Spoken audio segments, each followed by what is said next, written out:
Daily bread Bible facts.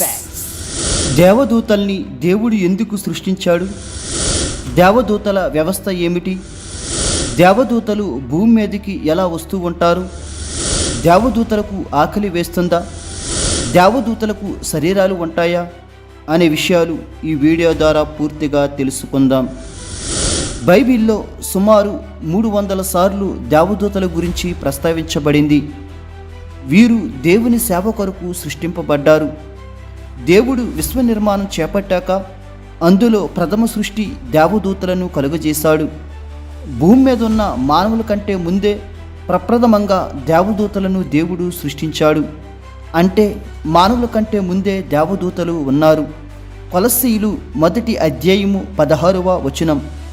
ఏలయనగా ఆకాశమందున్నవియు భూమి యందున్నవియు దృశ్యమైనవి గాని అదృశ్యమైనవి గాని అవి సింహాసనములైనను ప్రభుత్వములైనను ప్రధానులైనను అధికారములైనను సర్వమును ఆయన యందు సృజింపబడెను. ఈ లేఖనం ప్రకారం ఆకాశంలో ఉన్న వాటిని గాని భూమి మీద ఉన్న వాటిని గాని దేవుడే సృష్టించాడు. ఆకాశంలో ఉండే అదృశ్యమైన వాటిని కూడా దేవుడే సృష్టించాడు. విశ్వంలో అదృశ్యమైనవి చాలా ఉన్నాయి. అందులో దేవదూతల సృష్టి ఒకటి. అదృశ్యమైనవి అంటే మన కంటికి కనిపించనివి. హెబ్రీయులు 1 అధ్యాయము 7వ వచనం. తన దూతలను వాయువులుగాను తన సేవకులను అగ్ని జ్వాలలుగాను చేసుకునివాడు. ఈ లేఖనంలో వాయువులు అంటే ఫుట్నోట్లో ఆత్మలు అని వ్రాయబడింది. అంటే దేవదూతలు ఆత్మలు, మన కంటికి కనిపించరు. అదే అధ్యాయము 14వ వచనం. వీరందరూ రక్షణయును స్వాస్థ్యము పొందువారికి పరిచారము చేయుటకై పంపబడిన సేవకులైన ఆత్మలు కారా? ఈ లేఖనం కూడా దేవదూతల గురించే వ్రాయబడింది. దేవదూతలు పరిచారము చేయడానికి పంపబడిన ఆత్మలు. ఆత్మలు అనేవి భౌతిక శరీరాలు ధరించుకొని ఉన్న మానవులకు కనిపించవు. కానీ దేవదూతలు క్షణంలో తమ స్వరూపాలను మార్చుకోగలవు. పరలోకం నుంచి భూమి మీదకి వచ్చిన తర్వాత అవసరమైతే భౌతిక స్వరూపంలోకి మారగలవు. అలాగని భౌతిక సంబంధమైన దేవదూతలు కాదు. వీరు ఉనికి ఆత్మలుగానే దేవుడు సృష్టించాడు. కానీ అప్పుడప్పుడు మానవుల అవసరార్థం భౌతిక శరీరాలు ధరించుకుంటారు. అందులో భాగంగానే దానియేలు సింహాల బోనులో ఉన్నప్పుడు దేవదూత వచ్చి రక్షించినట్టుగా దానియేలు రాజుతో అన్నాడు. అంటే దానియేలు దేవదూతను చూచాడు. అలాగే సొదొమ గొమొర్రా పట్టణం నాశనం చేసే సమయంలో 2 దేవదూతలు కనిపించారు. ఈ విధంగా కొన్ని పరిస్థితులలో దేవదూతలు భౌతిక శరీరాలు ధరించుకుంటారు. కానీ వీరి ఉనికి మాత్రం ఆత్మలుగానే దేవుడు సృష్టించాడు. ఇప్పుడు దేవదూతలు ఎంతమందో తెలుసుకుందాం. ఆదికాండము 32వ అధ్యాయము 1-2 వచనములు. యాకోబు తన త్రోవను వెళ్ళుచుండగా దేవదూతలు అతనిని ఎదుర్కొనిరి. యాకోబు వారిని చూచి ఇది దేవుని సేన అని చెప్పి ఆ చోటికి మహానయీము అని పేరు పెట్టెను. ఈ లేఖనం ప్రకారం యాకోబుకు దేవదూతల సమూహం కనిపించింది. అందుకు ఆ చోటికి మహానయీము అని పేరు యాకోబు పెట్టాడు. అంటే దేవదూతలు ఒకరిద్దరు కాదు, ఒక సమూహమే ఉన్నది. ద్వితీయోపదేశకాండము 33వ అధ్యాయము 2వ వచనం. వేవేల పరిశుద్ధ సమూహముల మధ్య నుండి ఆయన వచ్చెను. ఈ లేఖనం దేవుడు మోషేకు ధర్మశాస్త్రం ప్రదానం చేసిన సందర్భంలోనిది. దేవుడు సీనాయి కొండ మీదకి వేవేల పరిశుద్ధ సమూహంతో వచ్చాడు. వేవేల అంటే 10,000 మంది దేవదూతలతో దేవుడు సీనాయి కొండ మీదకి దిగి వచ్చాడు. అయితే దేవదూతలు ఈ విశ్వంలో 10,000 కంటే ఎక్కువే ఉండవచ్చు. లూకా సువార్త 2వ అధ్యాయము 13వ వచనం. వెంటనే పరలోక సైన్య సమూహము ఆ దూతతో కూడా నుండి. ఈ లేఖనం యేసుక్రీస్తు పుట్టిన సమయంలో దేవదూత గొర్రెల కాపరులతో మాట్లాడిన సందర్భంలోనిది. గొర్రెల కాపరులతో మాట్లాడిన దేవదూతతో పాటు పరలోకంలో గొప్ప సైన్య సమూహం యేసుక్రీస్తు పుట్టిన సమయంలో స్తోత్రములు చేశారు. దీన్ని బట్టి దేవదూతలు 10,000 కాదు, అంతకంటే గొప్ప సైన్యం పరలోకంలో ఉన్నది. అయితే ఈ సైన్యం ఎంతమంది ఉండవచ్చు? ప్రకటన గ్రంథము 5వ అధ్యాయము 11వ వచనం. మరియు నేను చూడగా సింహాసనమును జీవులను పెద్దలను ఆవరించి ఉన్న అనేక దూతల స్వరము వినబడెను. వారి లెక్క కోట్ల కొలదిగా ఉండెను. ఈ లేఖనం ప్రకారం దేవదూతలు ఒకరు కాదు, 10,000 కాదు, గొప్ప సైన్యాలుగా కోట్ల కొలదిగా ఉన్నారు. కావున దేవుడు దేవదూతలను అసంఖ్యాకులుగా సృష్టించాడు. వీరు కోట్ల కొలదిగా సృష్టింపబడ్డారు. దేవదూతలు ఒకవేళ మనకు కనిపిస్తే ఎలా ఉంటారో ఇప్పుడు తెలుసుకుందాం. దానియేలు 10వ అధ్యాయము 5-6 వచనములు. నేను కన్నులెత్తి చూడగా నారబట్టలు ధరించుకున్న ఒకడు కనబడెను. అతడు నడుమన మేలిమి బంగారు నడికొట్టు కట్టుకొని ఉండెను. అతని శరీరము రక్తవర్ణపు రాతి వంటిది. అతని ముఖము మెరుపు వలె ఉండెను. అతని కన్నులు జ్వాలామయమైన దీపములను, అతని భుజములను పాదములను తలతలలాడు ఇత్తడిని పోలియుండెను. అతని మాటల ధ్వని నరసమోహపు కంఠధ్వని వలె ఉండెను. ఈ లేఖనంలో దానియేలు దేవదూత మహిమను వర్ణిస్తున్నాడు. దేవదూతలు మానవుల కంటే చాలా సౌందర్యవంతంగా ఉంటారు. వారి ముఖాలు మహా తేజస్సుతో మెరుపు వలె ఉంటాయి. మనతో మాట్లాడేటప్పుడు మానవ స్వరంతో మాట్లాడతారు. వారి కళ్ళు కానీ శరీరం కానీ కాంతివంతంగా అందంగా ఉంటాయి. అందులో భాగంగానే లూసిఫర్ను కూడా దేవుడు ఎంతో సౌందర్యవంతంగా సృష్టించాడు. ఇప్పుడు దేవదూతలు ఎంత జ్ఞానం గలవారో తెలుసుకుందాం. హెబ్రీయులు 2వ అధ్యాయము 7వ వచనం. నీవు దేవదూతల కంటే వారిని కొంచెము తక్కువ వానిగా చేసితివి. ఈ లేఖనం ప్రకారం మనుషుల కంటే దేవదూతలు కొంచెం ఎక్కువ, మానవుడు దేవదూతల కంటే కొంచెం తక్కువ. కావున మానవుడికి ఉన్న జ్ఞానం మరియు శక్తి కంటే దేవదూతలకే ఎక్కువ. 2వ సమూయేలు 14వ అధ్యాయము 20వ వచనం. ఈ లోకమందు సమస్తమును ఎరుగుటియందు నా ఏలినవాడవగు నీవు దేవదూతల జ్ఞానం వంటి జ్ఞానము గలవాడవు. ఈ లేఖనంలో తెకోవ స్త్రీ దావీదు యొక్క జ్ఞానాన్ని వర్ణిస్తుంది. నీవు దేవదూతల జ్ఞానం వంటివాడవని తెకోవ స్త్రీ దావీదును అంటుంది. కావున దేవదూతలకు మానవ అతీతమైన జ్ఞానం ఉన్నది. అలాగని దేవదూతలు సర్వజ్ఞానులు కాదు. వాళ్ళకి అన్ని విషయాలు తెలియవు. మార్కు సువార్త 13వ అధ్యాయము 32వ వచనం. ఆ దినమును గూర్చి ఆ గడియను గూర్చి తండ్రి తప్ప ఏ మనుషుడైనను పరలోకమందలి దూతలేనను కుమారుడైనను ఎరుగరు. ఈ లేఖనం ప్రకారం దేవుని రాకడ గురించి పరలోకంలో ఉన్న దేవదూతలకు కూడా తెలియదు. కావున దేవదూతలు మహాజ్ఞానులైనా కానీ పరలోక సంబంధమైన అన్ని విషయాలు వారికి తెలియవు. కానీ మానవుల కంటే మహాజ్ఞానవంతులు. ఇప్పుడు దేవదూతలు భూమి మీదకి ఎలా వస్తారో తెలుసుకుందాం. కీర్తనలు 68వ అధ్యాయము 17వ వచనం. దేవుని రథములు సహస్రములు, సహస్రములు, ప్రభు వాటిలో ఉన్నాడు. ఈ లేఖనంలో దేవుని రథములు అంటే దేవదూతలు అని అర్థము. రథములను దేవదూతలతో దావీదు పోల్చాడు. అలాగే సహస్రములు అంటే వేలాది వేలు అని అర్థము. వేలాది వేలు అంటే 10,000 అని అర్థము. అయితే సహస్రములు అంటే 20,000 అని అర్థము. అంటే 20,000 రథాలను దావీదు దేవదూతలను ఉద్దేశించి మాట్లాడాడు. అంటే దేవుడి ఆజ్ఞ మేరకు దేవదూతలు వాటి ప్రయాణానికి రథాలను ఉపయోగిస్తాయి. అలాగే ఈ రథాలకు చక్రాలు ఉంటాయి. యెహెజ్కేలు 10వ అధ్యాయము 9వ వచనం.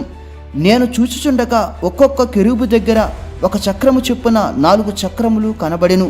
ఆ చక్రములు రక్తవర్ణపు రాతితో చేయబడినట్లుండెను. ఈ లేఖనంలో కెరూబులు అంటే దేవదూతలలో ఒక వ్యవస్థ. ఈ దేవదూతలు రథచక్రాలు ప్రయాణానికి ఉపయోగించినట్టుగా ఈ లేఖనంలో చూస్తున్నాము. 2వ రాజులు 6వ అధ్యాయము 17వ వచనం. వాడు ఎలీషా చుట్టూను పర్వతము అగ్ని గుర్రముల చేత రథముల చేతను నిండియుండుట చూచెను. ఈ లేఖనంలో ఎలీషా యొక్క పనివాడు అగ్ని రథాలను చూశాడు. ఈ అగ్ని రథాలు దేవదూతలవి. ఇవి ఎలీషా ఉండు పర్వతం చుట్టూ కాపలాగా ఉన్నాయి. అలాగే ఏలియా ఆరోహణమైనప్పుడు అగ్ని రథంపై ఆరోహణమయ్యాడు. 2వ రాజులు 2వ అధ్యాయము 11వ వచనం. వారు ఇంకా వెళ్ళుచు మాటలాడుచుండగా ఇదిగో అగ్ని రథమును అగ్ని గుర్రములను కనబడి వీరిద్దరినీ వేరు చేసెను. అప్పుడు ఏలియా సుడిగాలి చేత ఆకాశమునకు ఆరోహణమాయెను. ఈ విధంగా ఏలియా ఆరోహణమైనప్పుడు అగ్ని రథం మీద వెళ్ళాడు. అయితే అగ్ని రథాలు ఎందుకు ప్రయాణానికి ఉపయోగించేవారంటే పరలోకం నుండి భూగ్రహం మీదకి రావాలన్నా, అలాగే భూమి నుండి పరలోకం వెళ్ళాలన్నా విశ్వంలో సూర్యుడి లాంటి అగ్నిగోళాలు మధ్యలో ఎదురవుతాయి. అటువంటప్పుడు వాటి సమీపంలోనికి వెళ్ళేటప్పుడు ఆ వాహనానికి ఏమీ అవ్వకుండా అగ్నిని తట్టుకునేలాగున అగ్ని రథాలను దేవుడు సృష్టించాడు. అందుకే దేవదూతలు ప్రయాణాలకు అగ్ని రథములను ఉపయోగిస్తారు. అందులో భాగంగానే ఏలియా కూడా అగ్నిరథం మీద దేవుని దగ్గరకు వెళ్ళాడు. ఇప్పుడు దేవదూతల బలం గురించి తెలుసుకుందాం. 2 పేతురు 2వ అధ్యాయము 11వ వచనం. దేవదూతలు వారికంటే మరి అధికమైన బలమును శక్తియు గలవారైనను, ఈ లేఖనం ప్రకారం దేవదూతలు మానవుల కంటే అధిక బలం శక్తి గలవారు. కీర్తనలు 103వ అధ్యాయము 20వ వచనం. యెహోవా దూతలారా, ఆయన ఆజ్ఞకు లోబడి ఆయన వాక్యము నెరవేర్చు బలసూరులారా, ఆయనను సన్నుతించుడి. ఈ లేఖనం ప్రకారం చూసిన దేవదూతలు బలసూరులు కావున దేవుడు మహాశక్తివంతులుగా దేవదూతలను సృష్టించాడు. ఇప్పుడు దేవదూతల స్వరమండలాల గురించి తెలుసుకుందాం. ప్రకటన గ్రంథము 5వ అధ్యాయము 12వ వచనం.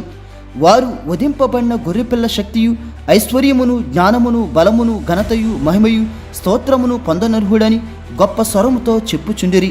ఈ లేఖనం ప్రకారం పరలోకంలో యేసుక్రీస్తు సింహాసనం దగ్గర కోట్లాను కోట్ల దేవదూతలు స్తోత్రాలు చేస్తున్నారు.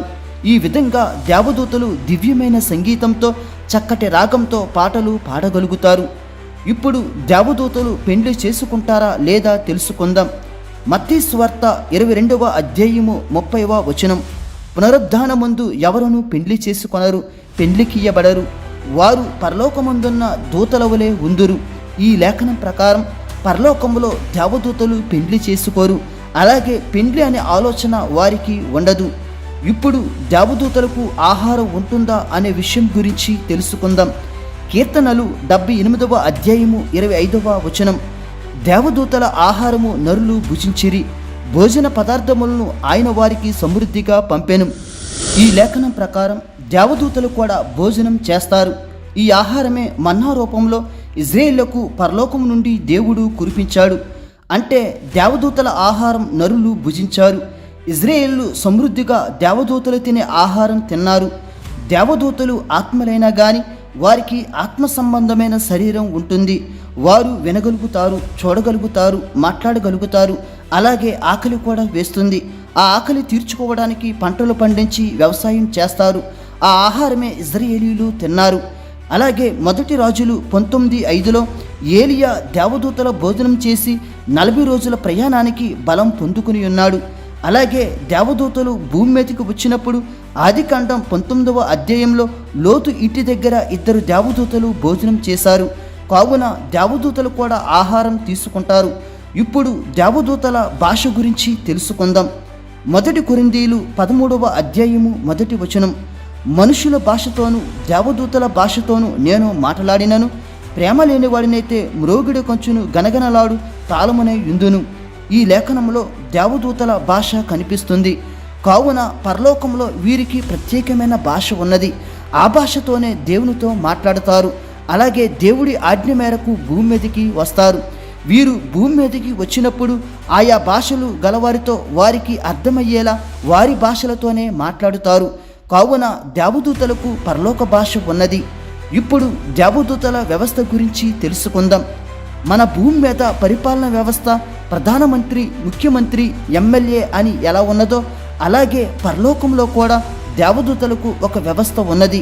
అందులో భాగంగా దేవదూతలలో ప్రధాన దేవదూతలు, సెరూపులు, కెరూబులు అని వ్యవస్థ ఉన్నది. ఇందులోనే వేకువ చుక్కలు అనగా ఉదయ నక్షత్రములు ఉన్నాయి. ఇప్పుడు ప్రధాన దేవదూతల గురించి తెలుసుకుందాం. యోధా పత్రిక 1 అధ్యాయము 9వ వచనం. అయితే ప్రధాన దూత అయిన మిఖాయేలు అపవాదితో వాదించుచు. ఈ లేఖనం ప్రకారం కోట్లాను కోట్ల దేవదూతలకు పై అధికారి ఎవరంటే మిఖాయేలు. అందుకే ప్రధాన దూత అయిన మిఖాయేలు అని వ్రాయబడింది. మిఖాయేలు అనగా దేవుడులాగా ఉన్నవాడు అని అర్థము. దానియేలు 12వ అధ్యాయము 1వ వచనం.